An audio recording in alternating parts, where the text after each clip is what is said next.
In this video, I'll be going over the basics of Moodle quizzes, which can be used, as their name suggests, for exams, but can also be configured in other useful ways, like giving your students self-assessment options or providing practice tests ahead of other kinds of assessment. The first thing you'll need to do is create your quiz. This works like any other Moodle activity. You want to go to your course page, make sure that editing is on, go to the week or topic that you want to add the quiz to, and click the Add an Activity or Resource link on the right-hand side. From this list of activities, you want to select Quiz.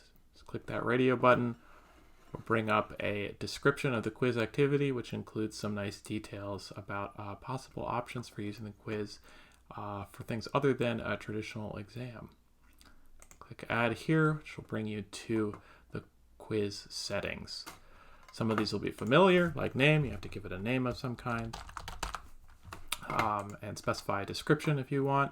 You can have the option of putting this description on the course homepage or just when the students click through. Here are some of the other settings. Timing's an important one. This is when the quiz is available to students, when it opens, when it closes, when it goes away for them. You have to click here to enable those options. If you want to specify a time limit, you do that here. You can also have options for what happens when the time expires, if there's a grace period that they can continue working on it, for instance, if an attempt is still open when it closes. The grades, kind of for your gradebook setup, if there's a grade to pass that you want to specify, if you want to put it into a particular category such as quizzes or exams. Attempts allowed, this is another important setting here. By default, it's unlimited. The student can take the exam, the quiz, as many times as they'd like.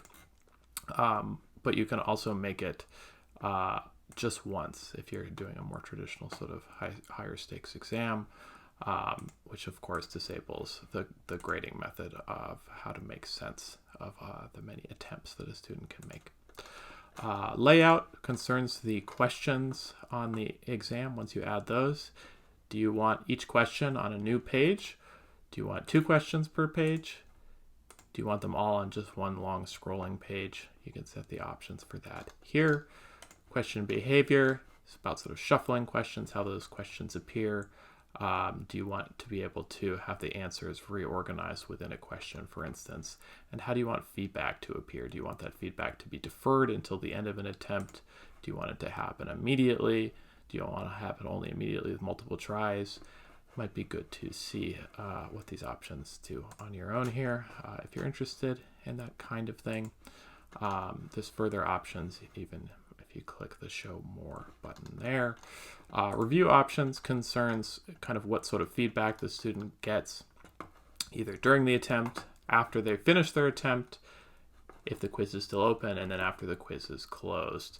If you're having a sort of exam, right, you probably don't want any feedback such as like how many points a student receives or whether their answer is correct until the quiz is closed completely.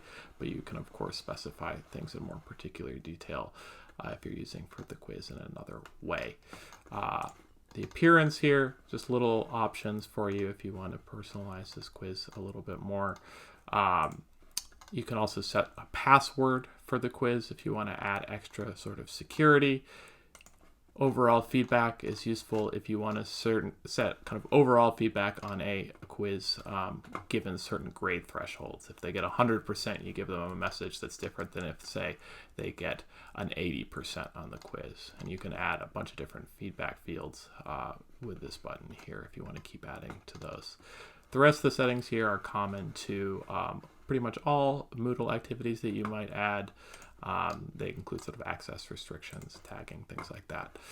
Once you've specified all the options you want to specify, you just click Save and return to your course, or Save and Display if you want to go into the quiz itself and see how it looks. And you can always edit these settings after you've created the quiz if you make a mistake or change your mind by going to the Edit button here.